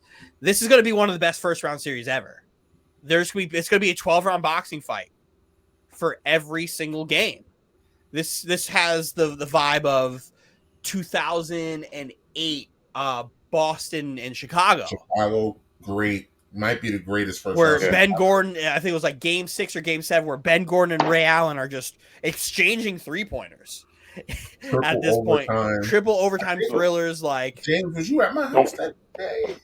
You was. Like, yeah. To me, that's still the best first round matchup I've ever seen in my life. Which one? For me too. Boston, Chicago. Oh yeah, that one. Yeah, that one won 7 games, right? Yeah, that was when Rondo. That's when Rondo fought homeboy. What's his name? Kirk Heinrich. Yes. In Chicago. Yeah. Like, this is bigger because this literally could have been an Eastern Conference Finals matchup. But this is why first round. But I hate that and I agree with EJ. What he said. He said we're feeling cheated, and I feel the same way. We're getting cheated. this should not be a first round matchup at all. The problem is this route to the NBA Finals is the hardest one for any Eastern Conference team. Because let's say whoever wins this series, whether it's Boston or Brooklyn, Milwaukee, you still got to go to Milwaukee. Yeah, right? you got. And then when you beat Milwaukee, you're gonna have Philadelphia or Miami or Philly sitting there like. And then when you get past that, pick your poison in Phoenix or Golden State. Golden State, and maybe Memphis sitting there waiting like, yeah, what up? This bracket's the toughest road to the finals. And I know Phoenix still has home court over everybody in the league. Over everybody, yep. I think because we're going off records here when it comes to home court. Because the NBA actually uses common sense. Yeah, I think that's a whole conversation. But I think Memphis too would have home court over any team in the East, if I'm not mistaken. Unless it's yeah. Better record than Miami. Yep. Yeah. Wow. Anthony said something. Miami has them, but Anthony said something yesterday in the group chat while the game was going on that made me laugh very, very hard. When he said, "It must be great to have Kevin Durant and Kyrie Irving on your team because then you don't have to worry about a damn thing." And I promptly hit you with, "I've been an emotional wreck from wire to wire." I should have never said that. The problem is the Nets do this thing where they let the game get away from themselves constantly. And then they play themselves right back in because we have Kevin Durant and Kyrie Irving. But like last game, we didn't really have Kevin Durant. Kevin Durant was playing too fast for himself and was making stupid plays. He was forcing it. They're playing very physical, but then it doesn't help. Like I saw too many times a stray hand getting in there to prevent the pull-up, which Durant is usually so mindful on. But the problem is Boston only game plan for Durant, it seems. They didn't game plan for Kyrie Irving. I think that was Boston's game plan. I think they feel like take Kevin Durant away, Kyrie and the rest Kyrie of them. beat us. Yeah, they can't beat us. Kevin Durant can beat us. Kyrie and the rest of them can't beat us. I mean, I don't think that's the way to do it either, but it worked. I mean, who am I to say it worked for game one? It worked, but they literally scraped over a 1-point win. Yeah, it was that's where the thing is. 3 more. If that's the game plan, they got to scrape 3 more. So 3 more 1-point wins. 3 more 1-point wins, and guess what? We're on to the next round. The one thing I really am interested in seeing for Wednesday's game is how Brooklyn responds after Dragic called them out. Because Dragic went into the press conference and was like, we need to play better together. Like, there's no excuse for any of this. He was one of the only role players that played good. He played great. Claxton played great. Dragic played great. I was sitting there like, I cannot believe Dragic is out here busting Boston up like this. I cannot believe I'm watching this. It was like, well, it's because Brooklyn really doesn't have a point guard. And then Dragic came out and was playing like a point guard, and Boston looked like they didn't know what to do. Like, oh my God, someone running the offense. Oh, whoa. My main problem, like, I blame so much on Brooklyn's loss. We could go with Durant 6 turnovers and shooting 9 for 20, whatever. We can go off of Nick Claxton not hitting his free throws earlier in the fourth. We can go off of the inbound pass turnover because everybody decided to run away from Kyrie Irving inbounding. That was a bad We could pick the not timeout called on the last offensive possession by Brooklyn, allowing them to run down the court. Like, there's a lot of factors that go into it. Like, but then it's like Boston gave the game away, which I don't think Boston fans were ready for. And their game plan of let Kyrie Irving beat us turned into let Kyrie Irving embrace the villain and start flipping off the crowd and putting on a wonderful performance. Put on a clinic. He put on, it didn't matter who was in front of Kyrie Irving. Like, that was one of, like, Kyrie Irving has so many great moments so far in his 3-year tenure in Brooklyn. But, like, that playoff performance where, like, he was blowing by Tatum, eating Marcus Smart up, Jaylen Brown couldn't stay in front of him. He was taking and making every shot that he wanted. Yeah. That's why I get so mad at, like, oh, Kyrie Irving's about to take Jaylen Brown in. They pull up the double. He drives into the double team. There's no timeout called. And it's like, what are we doing? Like, come on. Something's got to give. Like, I get you have these two great players. You let them figure it out. But, like, at some point, you have to be a coach, Steve. Where is Bruce Brown? Bruce Brown was real quiet for a guy who was talking hella shit about Robert Williams not being there, saying you could take over and attack the basket. I also don't see Bruce Brown playing as bad as he did, because he was bad. Shout out to Boston for putting his quote up on the big screen too. Mm-hmm. Shout out to them for being petty. I appreciate. I love petty. Like and when he said that, I was like, what the fuck? I was like, you do not need to give a team like that. Especially a prideful team like that. Like, you can't do that. That will take that shit personal. And like Kevin Durant had to come and do like quality control. Try to do damage control. Damage control. Like, you can't say that. Don't do that. But like, if Bruce Brown could play, like, the one thing I will say is Bruce Brown, with his play in the last 2 months or so, allowed for Kyrie Irving spacing to do whatever he wanted, because Horford had to play him in the corner on a lot of those drives. Because there was a lot of drives where previously, if we go based off of last year, Bruce Brown's just open in the corner and they know he's not going to get the ball, so they could clog the paint. Mm-hmm. Kyrie was able to just get there, look back, oh, I'm free. Lay. I thought for sure the game was over after Kyrie hit that 3 over Marcus Smart. I thought the game was over. I thought it was over. Too.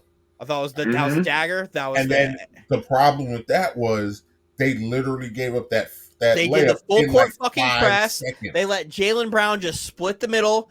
Yep. Kyrie's last line of defense. He can't take that foul, because if he takes that foul, he now has 5.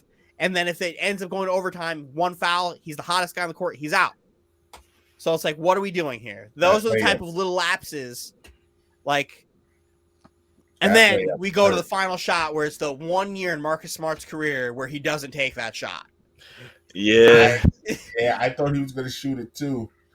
But shout out to Marcus Smart for making the right basketball play. Mm-hmm. And he was very under control. That whole game. You would have very thought a game composed. like that was physical, where calls were all over the place. Yep. You would have thought he would have been losing his mind. Marcus Smart wasn't even playing as physical as I thought he'd be. He didn't. It was Grant Williams. I thought. Well, yeah, you were complaining about Grant Williams. I hate Grant Williams, but bro, the fact that in that first quarter he was sitting there just ragdolling KD, I'm like, you know what? If you're not going to call it, he's doing a great job. But the thing is, KD normally relishes in that type of physicality, because he warrants it. He's like, all right, you're making it difficult for me to score, and I think he wanted it so much that he was going too fast. Yeah, he didn't get a chance to control himself and get himself to a spot, and they were building a wall around Durant. Every time Durant had the ball, somebody was floating. Yeah. Somebody was floating. So that's why I was like, their game plan on Durant was excellent. I didn't think he was going to have 6 turnovers, because that's very much so not a Kevin Durant game. But like, this is 24 shots to get 23 But points. I've seen those games from Durant before. But that's not also coupled with 6 turnovers. Because if Durant has 9 for 24 and he only has 3 turnovers, we won the game. Right? Like, that's why it's like you could put on many different things, many different levels. But then I'm not going to get mad at Kevin Durant taking jump shots. Like, you'd be a fool to get mad at Kevin Durant taking jump shots. But, like, I saw a lot that I needed to see, and the officiating is going to change. Because the first half, they were letting everything go. And then they were only calling fouls and stuff that was, like, too much. And then they get to the third quarter. When Jaylen Brown got elbowed in the mouth. That was his own fault. That's not a foul. It doesn't even matter. It literally doesn't even matter to me. It doesn't even matter. If that was Kyrie Irving getting elbowed, I'd say the same fucking thing. Because he literally ran into Kyrie's elbow when he's trying to catch and turn a ball. That's literally his own fault. Like, you cannot call that foul. And Van Gundy said the same fucking thing. He's like, you can't call that. That's not a foul. It's not a basketball play. What, catching the ball and turning around is not a basketball play? Come on now. Like, literally, that's what it's not like he sat there and knew Jalen was coming and went, ha! And gave him an elbow. No, he literally tried to catch the ball, and Brown was also going for the ball. Those are two basketball plays. And I'd be defending it if it was Boston, too. I'm not going to sit here and say it's not. I'm just mad they're stretching this series out, man.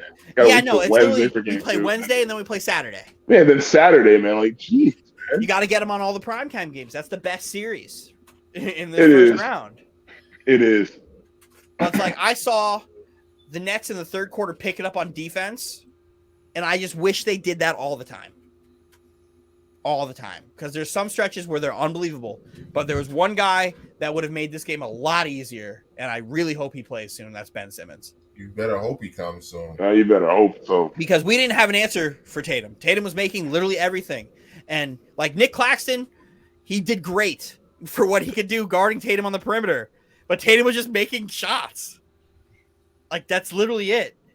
Like, there's nothing more you can do without, like, fouling. Because especially in that third quarter, Tatum was getting every call. And then the fourth quarter, they stopped calling. That game just so summed up everything in the opposite of what you said about this whole matchup. Kevin Durant's the best player in the world. Had a bad game. He did. Jason Tatum never plays well against Durant. Had a great game. Jason Tatum doesn't play defense on Durant. Played defense on Durant. Like, I didn't say he doesn't play defense on Durant. I did not. That's something I will not say. Because he does. He tries, but it doesn't work. No, but like it worked yesterday. It worked yesterday, but it wasn't one-on-one. It was like team defense. Like, literally every time Durant took a shot, there was somebody else there. So, like, they did exactly what they were supposed to do. There's not a single person one-on-one in this world who could guard Kevin Durant. So they did exactly what they had to. It was literally 5-on. It literally, if you go back and rewatch it, because I watched a lot of tape on it too yesterday because I was fucking miserable. I had to rewatch everything. Daniel Tice getting hands in. Daniel Tice was responsible for 2 steals by himself because of strips at the elbow. And then you had Horford getting involved. And Jaylen Brown and Tatum. When Durant gets by Tatum, you get Grant Williams, who comes back up. Tatum is mess with the shot from behind while Grant's in front of him. They're doing everything in their power. Like, that's the game plan, and they're not wrong for doing that. But Durant's gonna get those calls off ball eventually, because it goes back to me in the first quarter. Grant Williams on the high post is just pushing him off the screen, like just allowing that to happen.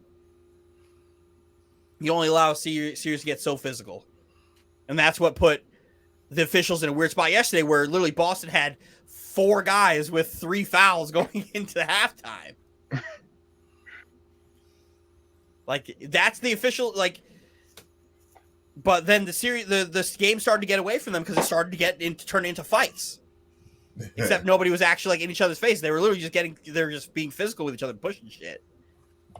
Yeah, it was a great game. It was high intensity, game. But there was no fights, there's no pushing. It was just, they just knew what it was. Like, we're just out here, we balling hard right now. That's Boston crowd is vicious, man. That crowd was into it. Yeah. It hyped Kyrie up. Yeah. Who posted that video in the back after the game? It was Mike. Yo, Kyrie don't give a fuck. If this is the Kyrie Irving that we get the whole series, and I get a normal Kevin Durant, my stance on this doesn't change. It's still Boston at 6. Oh, that's what I mean. Brooklyn at 6. I'm sorry. Because Boston got what they needed from Tatum and Brown, but you guys didn't get what y'all needed from Durant. I mean, exactly. y'all only lost. Y'all should have won the game realistically, but y'all only lost by 1 point. Yeah. So I don't think. I mean, there's disappointment, obviously, but there's a ton of disappointment because there was so much that led to that point. So much that led to that point. And I've already gone through like 6 things as to why I think we lost. But Ime has to make adjustments too. Ime has to make a bunch of adjustments because they fucked up allowing us to get back into the game. Mm-hmm. So I don't know what to. I know what I need, and I expect Durant to come out and take a bunch of shots early in the second game just to get him his stuff early. Establish himself. Establish he's himself gonna have to early, because establish that himself. happens a lot in Nets games where if Durant's not having a good shooting night, the next game they're running a ton of plays for him off ball for him to get in his spots. But if their game plan is going to be let Kyrie Irving beat us, that's not like a great game plan. Kyrie's one of those guys who like can beat you. Yeah. It's not like it's like, hey, let Joe Harris beat us. It's Kyrie fucking Irving. And he almost did it by himself. And he literally almost did it. Almost while did too. flipping off the crowd and telling them to suck my dick. How much money do you think that he's gonna pay? I will cover it.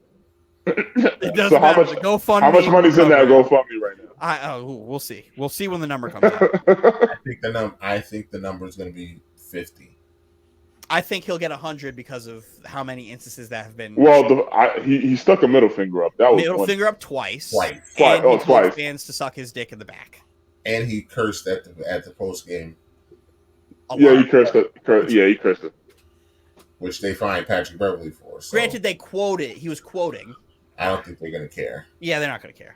But no, you're right. He might get 100. He might get 100 because of 4 different instances.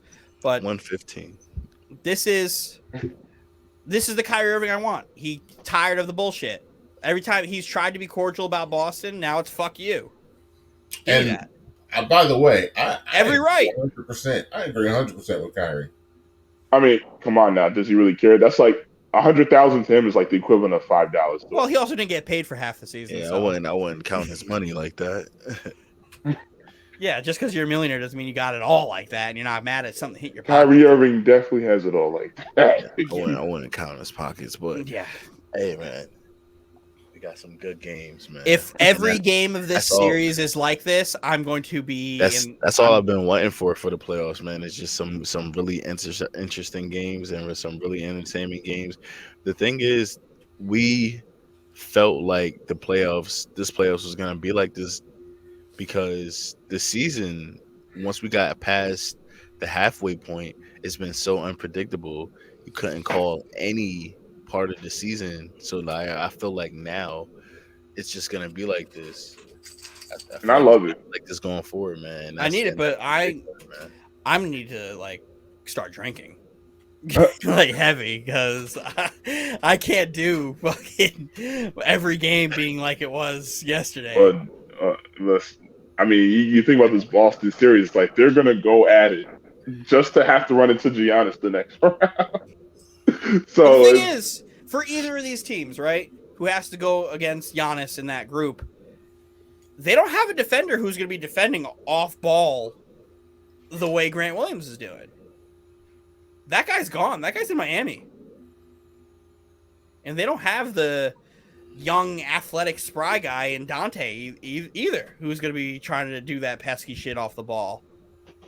Like, granted, I'm not going to say Milwaukee's a cakewalk or nothing, because at the end of the day, the title goes through Milwaukee as long as they're in the finals or in the playoffs. But, like, defensively for the perimeter, they don't have that guy. Besides, like, Drew can do it. But I've seen Kyrie cook Drew in the playoffs. Like, I don't know. And Middleton, I don't know what Middleton really is sometimes, because you said he is super inconsistent. Yeah, he's just a tailor. But he also needs to pick and he needs to pick when he's gonna be a defender, when he's gonna be a scorer. But if he's gonna be taking a bunch of shots, he's gonna be taking time off of defense. And then it's like, who's guarding Durant? Who's guarding Tatum?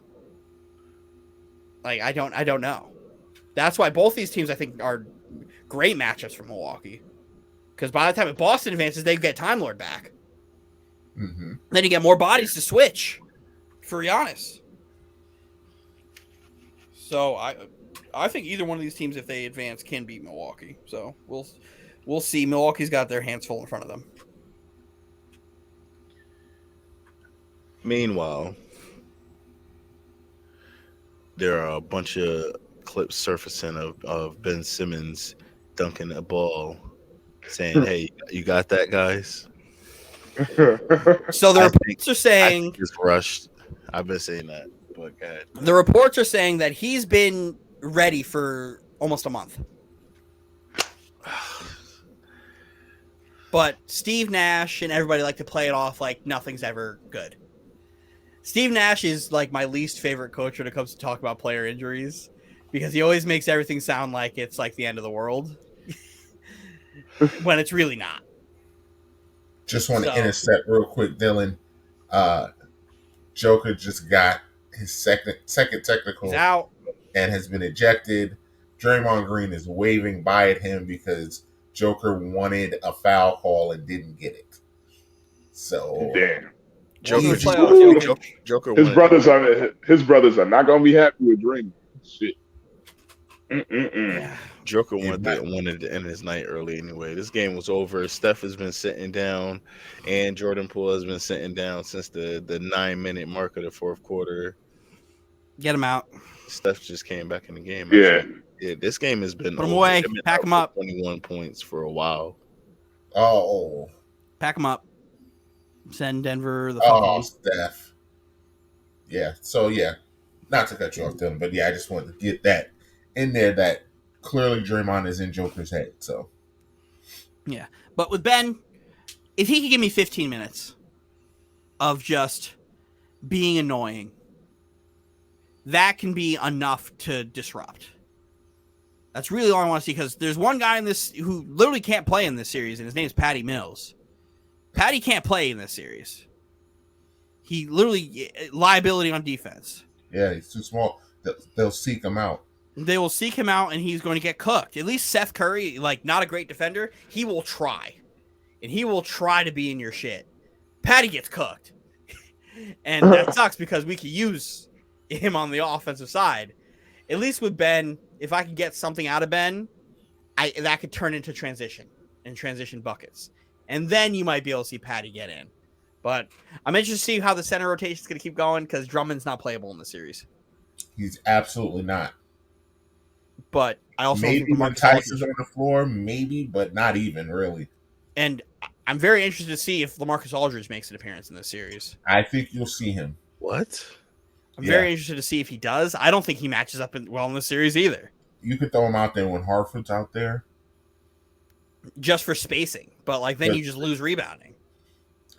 You got I think the pros and cons. If Ben plays, you see Aldridge in the rotation, but Aldridge can't play. Aldridge can't play. I'm surprised we haven't seen Blake yet. Blake is the guy I think should be getting some minutes. Like, Drummond can't play in this series. Put Blake out there. At least Blake, I know I'm going to get hustle out of, and he's going to do his damnedest to play some defense on a switch. Like, Drummond can't. But then you could also put Drummond in when you have guys in foul trouble. Well, then you have like we did early. Yeah. Yeah. Well, no, I'm not talking about Brooklyn in foul trouble. You could put him when Boston's in foul trouble and they're bigs. Because then you could put him into feast on boards, because they're going to be on watch. So it'll be interesting to see. But I'm very excited to keep this going. I need game 2 in my life now. Well, 2 more days. All right. We got a bracket. Or we want to call it. I want to call it. Yeah. Let's go. Let's call it. No Dylan's trivia again. Hey, we've been busy and it's a little later. Anthony's got to wake up early. Say goodbye, Anthony. Deuces, guys. Again, follow me on Instagram, Facebook. Yes, Facebook is clean now. And follow Speak On It, all the major platforms. I will see y'all next week. I love most of y'all, and y'all have a good night. Oh, and he signed off on that. Oh, he just left. He just left. All right. We got a lot happening going on. 3-man weave. All right. Mike, you okay? All right. Me and James. All right. Podcast Poppy. Shout out all listeners. Thank you. Appreciate you. Shout out to everybody nobody's really actually talked a lot of shit to me about the game yesterday. Like, I expected all my Boston Celtics friends to come and talk shit to me, and they did not. So shout out to all y'all for keeping it cordial, because I kept it cordial with y'all.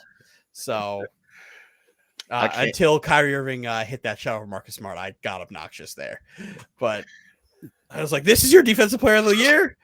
And he is the defensive player of the year, but he still gave up mad points to Kyrie Irving. Is he over Mikal Bridges? He won it. So shout out to Smarf on Celtics Twitter for winning his first defensive player of the year. I think it's the first guard to win that award in a long time. It's been an absolute long time for an actual perimeter player in a game that's perimeter heavy, winning the defensive player of the year award. Wow. Who would have fucking thought? But yeah, let's give Rudy Gobert the award fucking 3 times. James, you got anything? Shout out to the supporters, the viewership, all the people listening to the pod. I did have a lot of smoke for you because I'm fresh off of listening to episode 19 run through the tape where I was on my hiatus and you was talking all crazy. But yeah, man, what did I say? I don't remember. I don't remember. What did I say? Oh, when he was like, "Oh, James, when his team loses, he goes silent, dead silent." I was listening to the pod today. No, I was listening to the pod today, and I was like, "That's not true." When the Tar Heels lost, I was the first one in there saying, "Well, that was a good game." I was sleeping, so I don't even know what happened there. But when the Knicks lose, you tend to be a little bit quieter. What am I supposed to say? But like you'll start a conversation, like we'll have a conversation, but we'll ignore what happened. Yeah, I mean, what? Yeah, what am I supposed to say? The Knicks have been. I need you to embrace the trash. Oh, I have, and I haven't. I have been more realistic than anybody that is a Knicks. Yeah, fan you have, especially the Knicks fans I know. Because I keep trying to pull Mike. Every time the Knicks lose, I try to pull Mike into my toxicity, and he does a really good job of just ignoring me. Yeah, like at least you'll entertain me for a bit. Mike will just ignore me. Yeah, because he doesn't want to hear a damn thing. Anthony just disappears whenever anything happens. But man, Mike, be better. Be better. When I'm trying to pull you into the toxicity, come. Hey, man. Listen, man, how I feel. Yeah, man. This is my favorite time of the year. Playoff basketball, where we get Sundays like Easter Sunday, where it looks like a NFL Sunday, like how people love football, where it's just all day basketball from 1 o'clock to almost midnight. That's the best time for me. You get 5 games. That's great, man. They all mean something, so it's the intensity is always high. So that's something I love about this time of the year. Too bad I don't have a Nick dog fight here this year, but it is what it is. Don't worry, you guys can live vicariously through me. Yeah. While also rooting for my downfall at the same time. Exactly. Because man, don't let me win nothing. I'm be unbearable. Unbearable. I will do the group chat call at the parade. It'll be miserable. I'll be there. I already told my boss, I was like, if the Nets ever win anything, don't expect me to be at work for like 4 days. I gotta figure all that out. But yeah, man, this is fun. Shout out to Paki for the hot chip. Oh God. Shout out for Mike for manning it through, even though he had to hop off camera for a little bit. Needed to. It's okay. Yeah, man. You're not any less of a man, Michael. He surprised me, man, because he was not supposed to eat the whole chip. It's only a bite you're supposed to take. So, I mean, I guess the suffering that he got was warranted for eating the whole chip. And he lives to tell the tale. Exactly. But yeah, this game is over, man. Golden State completely shellacked Denver. It's over. Well, on that note, we'll end it here. Thank you all for listening. Appreciate you. Speak on a podcast. Go Nets.